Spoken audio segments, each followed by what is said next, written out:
Com Mulher Demais, com essa semana especial, que é a semana do Natal. O Natal caiu no fim de semana, né? E tá todo mundo meio assim, puxa, tudo volta ao normal. Continua, 2016 tá terminando do jeitinho que começou, cada coisa no seu quadrado, né? A gente tá falando sobre um tema aqui que muitas vezes tá fora do quadrado, tá interferindo na vida emocional do filho, tem consequências psicológicas, às vezes danosas, né, pro futuro, de insegurança, de desconfiança, de uma criança que não sabe qual a referência de um e de outro. Enfim, a alienação parental não traz nenhum benefício.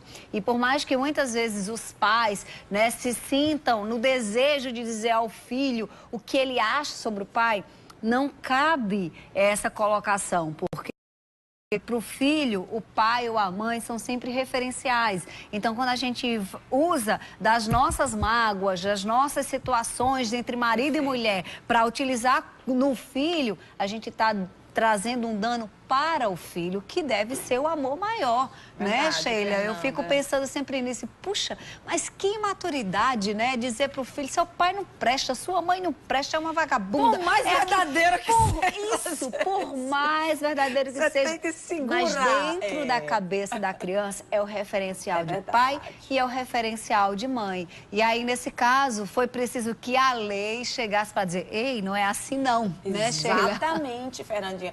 E não tem jeito. Então, assim, como você falou muito bem, e aí você tem autoridade para falar isso nessa questão psicológica mesmo, porque muitas vezes é verdade.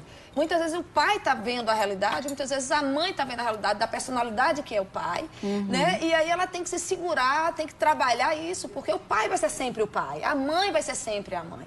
Eu conto algumas histórias, assim, de prática do dia a dia. Eu fui uma pessoa abençoada, eu me separei, eu tive a sorte do meu ex-marido casar com uma mulher maravilhosa, que pra mim, eu fico brincando que ele acertou, assim, cheio. E ela tem um carinho especial pelos meus filhos e tratam divinamente bem. Eu aqui, muitas vezes, eu fico falando, vamos ficar mais tempo com o pai, que às vezes empurram mais para ficar com essa convivência. Mas isso é maturidade. Você tem que trabalhar e não ter medo de perder o amor do filho. E não se perde. Né? Eu fico brincando porque a esposa atual do meu marido, ela é uma pessoa extremamente doce. Do seu ex-marido? Do meu ex-marido, né?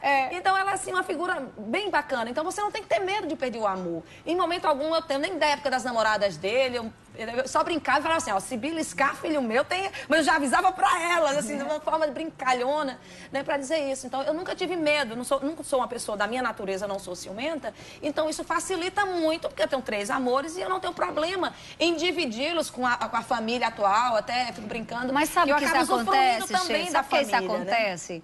Porque você está bem resolvida com Mas relação ao sentimento ao outro. Sabe quando mãe e quando pai implica com a atual ou com o atual do seu ex-cônjuge, com a ex-pessoa que você se relacionou, quando isso não está bem resolvido dentro de si? Porque quando a gente está bem resolvido, a gente não tem essa necessidade mais de se importar. Você se importa, assim, se a pessoa tem boa conduta, se a pessoa, né? Mas com relação a ter ou não outra pessoa, não te diz mais respeito, você está bem, está seguindo a sua vida. Então, muitas vezes, precisa que o ex-companheiro, que a ex-companheira se resolva para que isso não caia numa alienação parental e você vai responder na justiça e ter consequências danosas para isso também, né, Sheila? E você tem que levar isso para a justiça, Fernandinha, quando essa coisa tá desse jeito, porque como a gente vinha falando, a justiça hoje, as varas de família estão fazendo um trabalho multidisciplinar. Então, estão sempre acompanhando, sendo acompanhados por psicólogos. Eles recomendam terapia familiar, que eu acho que é esse o termo, mais ou menos, em relação a isso. São consultas com o pai, com a mãe, ouvindo a criança. Então, assim, se tá nesse grau, se você tá sentindo essa dificuldade, se você não tá tendo acesso aos seus filhos, ou se o pai não está querendo nenhum tipo de contato com o filho e o filho está pedindo, está sentindo essa necessidade, busca o judiciário, né? Vai para uma audiência, peça uma audiência para resolver isso em audiência, para expor essa questão em audiência, porque se o caso já estiver nesse ponto, se você começar a perceber problemas da criança, problemas cognitivos, problema emocional, fechamento em relação a isso, é no judiciário que pode ser um encaminhamento psicológico. Ô, Sheila, por falar de judiciário e ouvir criança, tem a Ivanilda que está fazendo uma pergunta aqui. Uma criança de 10 anos já pode escolher com quem quer ficar? Olha, uma criança com 10 anos, a princípio, ela pode, em comum acordo, em uma audiência, alguma coisa, tomar algumas decisões, passar mais tempo, pedir para passar mais tempo. Mas essa decisão de uma criança de 10 anos escolher o pai ou a mãe com quem ficar é muito temerário, Fernandinha, porque é uma maturidade para 10 anos você definir isso. A não ser que seja uma questão de consenso com a família. E aí, olha, eu quero ficar com meu pai, eu quero morar com meu pai por conta disso, dessas condições. E aí você constrói uma realidade e não tem problema nenhum. O que é comum, e aí até imagina a pergunta, é o quê? É a criança, naquele dia que a mãe diz que você está de castigo porque você... Isso, faz, tem que fazer isso mesmo, tem que educar e tem que castigar. Ele vai, pois eu vou morar com meu pai. Eu vou morar com meu pai, eu quero morar com... E aí, chantagem, né? É uma chantagem emocional. Então, a criança nessa faixa de 10 anos, ela pode usar isso como uma questão de chantagem emocional, né? Agora, se ela quer, e aí há toda uma situação que o judiciário vai estar acompanhando, vai ter uma equipe para atender e ver que essa é a melhor opção, pode até sim, Fernandinha, que se aceite isso, mas tem todo um estudo. Exatamente, mas ela só não pode escolher. Deixa eu voltar. Estão fazendo pergunta de pensão, gente. Hoje não é assunto de pensão para variar. Mas tem uma pergunta aqui, daqui, ó. Fernandinha, meu marido teve um filho fora do casamento, foi fruto de uma traição, ele paga a pensão, paga tudo direitinho, mas ele não tem contato com a criança. Ele pode ser forçado a ter esse contato? Pode ser... A gente já falou aqui no programa que não, né? Amar, aquela história, o amor, a gente não obriga ninguém a amar. Agora, se essa ausência dele, se a mãe da criança sente que a criança começa a ter problemas e sente isso, eu como mãe, eu entraria com ação judicial para tentar forçar um pouco judicialmente, pelo menos esse contato uma vez por mês, nas férias, porque eu como mãe, eu sou a cuidadora e sou a responsável pelo direito do meu filho que é menor. Então, assim, e eu sei que é o melhor para o meu filho é a convivência paterna. É importante criar esses laços, já que não tem, até pela situação que tem. Mas a criança não tem culpa de ter sido um objeto, né, por conta de uma traição. Então, essas mágoas podem ser resolvidas, sim. Porque o objetivo, quando ela acionar no judiciário, a intenção é proteger a criança.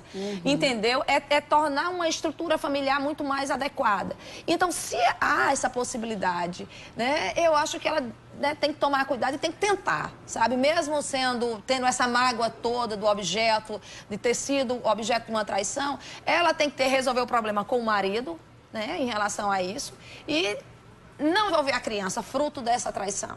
Tentar realmente blindar em relação a isso, se ela tem alguma mágoa, alguma coisa, que resolva com as partes de cá. E não tentar aceitar a criança quando for visitar, tentar fazer isso. É aquela questão, né, Fernandinha, que estava discutindo, exatamente. É um trabalho emocional grande, mas é um crescimento. Porque, no fundo mesmo, a criança não tem culpa de nada. Então, a gente tem que tentar, né, crescer, aproveitar o clima de Natal e amadurecer, né? Em relação Sheila, a isso mesmo. Para encerrar o nosso papo aqui, deixa eu responder essa telespectadora. Ela tem o filho, esse filho tem um filho de 2 anos, portanto ela é avó, né? Tem um netinho de 2 anos e a mãe do menino e o filho dela, né, a nora e o filho vivem em pé de guerra. E aí quando isso acontece, a mãe do menino, a nora dela, impede que o menino frequente a casa da avó. Não pode, a gente viu lá. E aí o que acontece? Eles moram no mesmo terreno. Então, assim, tipo, o filho mora com a esposa e o menininho numa parte do terreno e ela mora na outra parte. Então, o menininho vai brincar, eu fico pensando, não vá pra ali não, que ali é a casa da sua avó. E ela disse, eu posso falar que isso é alienação parental? Sim, Fernandinha, a gente viu essa realidade aqui. Agora, tá meio confuso, mas parece que essa proibição de conviver com a avó parece que é de como um acordo dos pais. Aí fica complicado. É o castigo, é a avó que sofre com isso, aí gente. Tem que saber lidar com isso, né? O importante é você buscar ajuda, né? Ou tenta por meio de uma psicóloga, que a gente tem um número bom de psicólogos aqui no nosso estado, ou então, se não consegue, não há uma possibilidade de bom senso em relação a isso, tem que ser via judiciário. Chegou um monte de pergunta aqui relacionada à pensão, à guarda de filho, gente que cria a sobrinha, quer saber de guarda. Vou entregar o meu celular aqui para Sheila, o celular do programa. E Sheila, você responde por áudio rapidinho para as meninas. Como não tem a ver com o tema, eu já estou com o tempo estourado, não fiz as perguntas por isso, mas aí eu vou passar para Sheila. Sheilinha, tu vê aqui. quiche, ele responde o que ela puder, tá? Amiga, obrigada por hoje. Ah, deixa eu deixar já um Feliz Natal, Feliz festas para o pessoal que está nos assistindo, que eu acabo não tendo, né, possibilidade por causa da semana, mas um beijo grande, muito obrigada pelo carinho. Eu me sinto extremamente acolhida quando eu encontro as pessoas, por conta do carinho do programa. Então, eu só tenho que agradecer, é espetacular isso. Né? Eu tenho um programa na TV fechada, que é um público diferenciado do que está assistindo a gente agora ao vivo, o carinho é mais expressivo, então, para mim, é um prazer muito grande fazer esse trabalho. E aí, muita gente me pede para dar um beijo, lembrar aqui no meu celular, e eu tô aqui vendo que Joselito Dantas pediu aqui, um beijo bem grande, Joselito, tá sempre mandando mensagens lindas de manhã para mim, muito obrigada. E aí, eu faço esse agradecimento na sua pessoa, para todos os telespectadores, e um Feliz Natal para vocês. Beijo, amiga, Feliz Natal para você também. Semana que vem ela tá de volta. Qual é o tema da semana que vem? A gente vai colocar, na fanpage para você de casa decidir, tá?